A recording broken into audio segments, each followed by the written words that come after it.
What's happening, YouTube?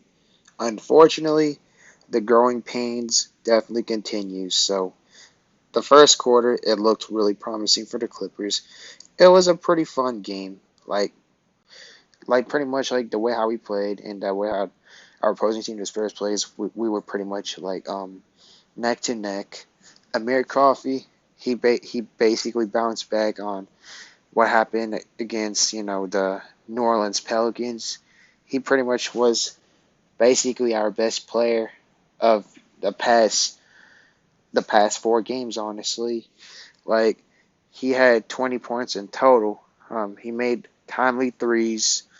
He was, slashing to the basket, and he had moments when he was basically kind of like running the point guard because, like, he's not really turnover prone and all stuff. So, like, I'm still literally like pretty laughing how hard that I'm literally eating my own words from what I said about Amir Coffey. Like I literally like honestly, I probably qualify for the heart attack grill in Las Vegas uh, because I ate so much words from what I said about Amir Coffey last year.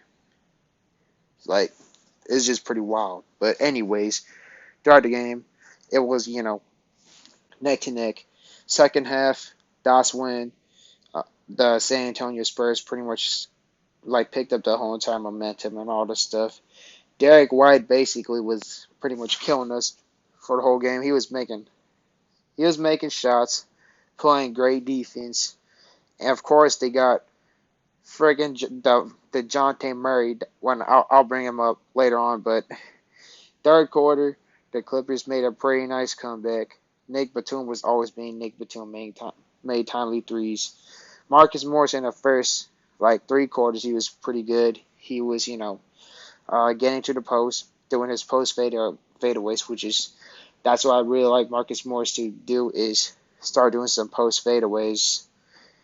Unfortunately, throughout the game, Ivica Zubac, it was definitely not his night because he smoked some some shots. Like I believe he smoked like I don't know was it a putback or like a layup or something, but it was just definitely not his night, and he did not play too much minutes because like the Jonte Murray especially he was pretty much like going off and all this stuff. And fourth quarter, that's when it was a big time pain. Like Amir Coffey, like he basically didn't play in the first 6 minutes of the fourth quarter, which is that's really understandable because you're gonna get Amir Coffey fatigue again because basically he was playing the whole entire game until, and then until fourth quarter, that's when he finally got his timely rest, and then he came back in. Like pretty much, the Clippers literally went scoreless like throughout for like let's just say 5 minutes, 6 minutes, which it was really unfortunate.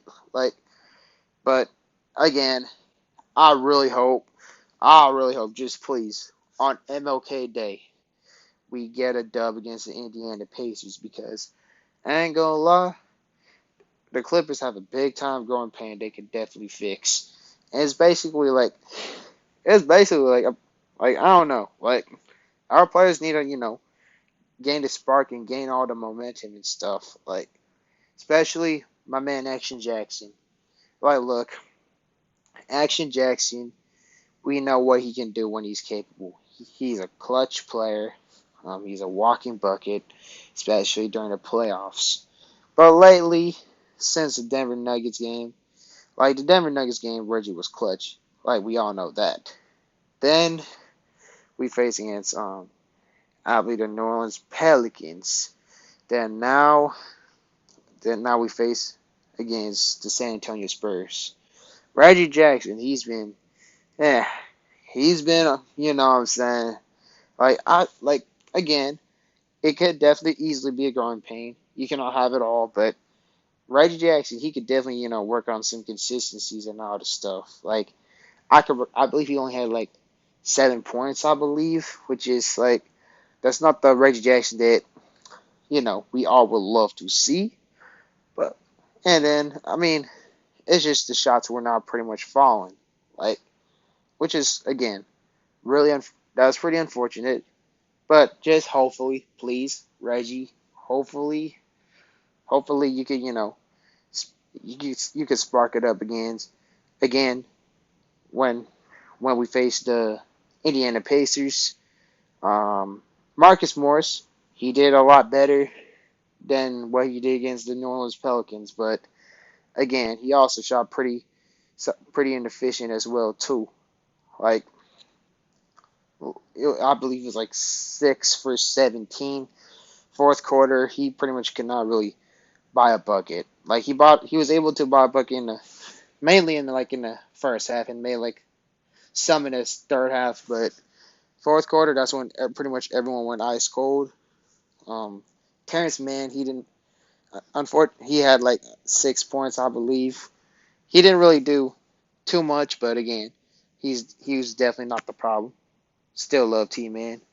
Still love all the players, by the way. Like, of course, like there'll always be players who has a bad performance. And one thing that I really want to work on, like throughout the future, is like when players will have bad nights. Like I want to try to sound more diplomatic compared to like last year. I was like more on the brash side, but yeah, that's pretty much on the side note.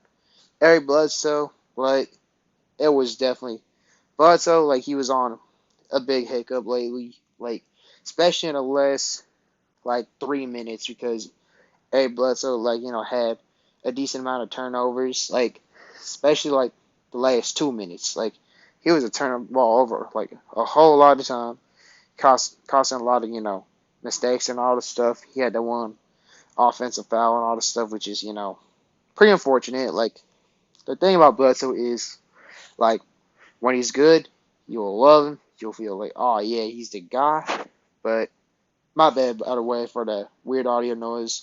But anyways, um, going back to Bledsoe, like when Bledsoe's good, you'll love him. When Bledsoe's like off, you're like, this stings, bro. Like this stings, and it definitely stung tonight because again, it was Bledsoe. He has like that type of like what type of analogy I could put this. Think of it like a seesaw. You know what I'm saying? Because or not, or a seesaw is a bad analogy, but think of like a swing in general. Like he has a lot of swing factors. And Amir Coffey, again, I want to give him a huge props because look, in the beginning, especially last year, when Amir Coffey was getting a whole lot of minutes over players like Brandon Boston and my boy Jay Scrubb and all the other players, I was like, what on earth? How come he's playing all this stuff? And then the past 2 weeks, Amir Coffey showed that, oh damn, he's actually like he was actually like a pretty darn good player. He's going back. If anything, he was better than everything.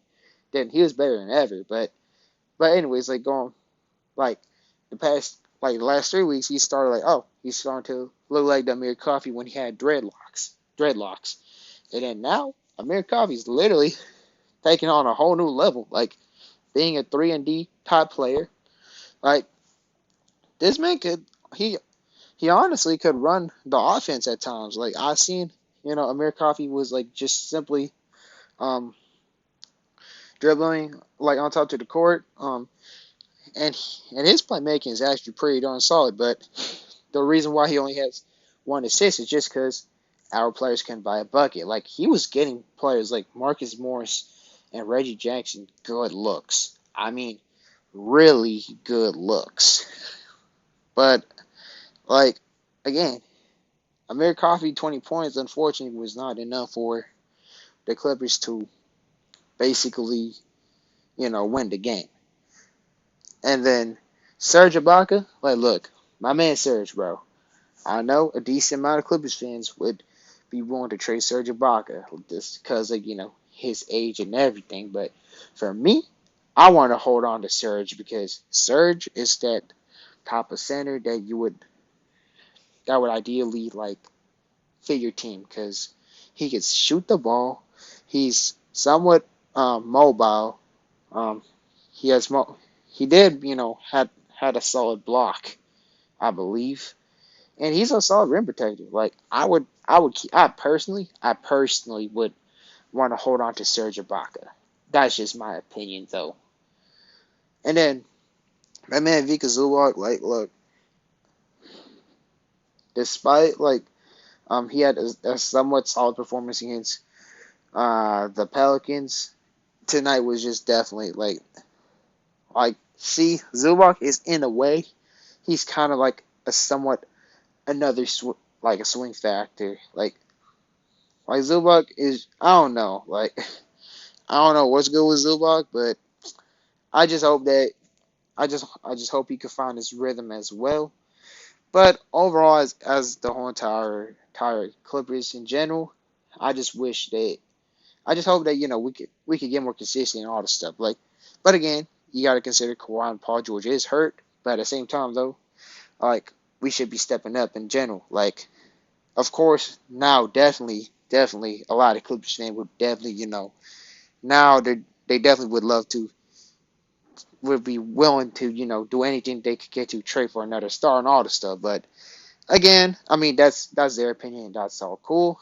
But at the same time, though, you can have all the stars you want, but it's all about end of the day though, it's all about team effort and all this stuff. And like it's not like the Clippers don't have talent. Like it's just we're just having a fat hiccup. It just honestly it kind of reminds me of the beginning of the season when the Clippers were losing a whole lot of games. And then the Clippers start to have a solid run. And hopefully the Clippers could just break out break the slump. Like cuz again, Morris Senior like like prior to the Pelicans game, he was balling his tail off. He was like averaging 20 a game and being that really good enforcer. And Morris he could try to work on not taking too many threes and do more of his go more inside the paint and all the stuff like do his post fadeaways because that's what he does really good on. And Reggie Jackson, I just hope he could get he could find his swagger back. He could like get his shot back and get his stuff everything because again all of us Clippers fans know what Reggie Jackson is capable of. And that's just pretty much my takeaway on the Clippers versus Spurs. And another side note, my apologies for the last video. For some reason, YouTube did not catch my audio about the Clippers loss against Pelicans. I just took down that video, but hopefully y'all can hear me in this video. And that should pretty much wrap it up. And again, please, I just hope my Clippers could bounce back. And as y'all know, Clip Nation on top. Peace.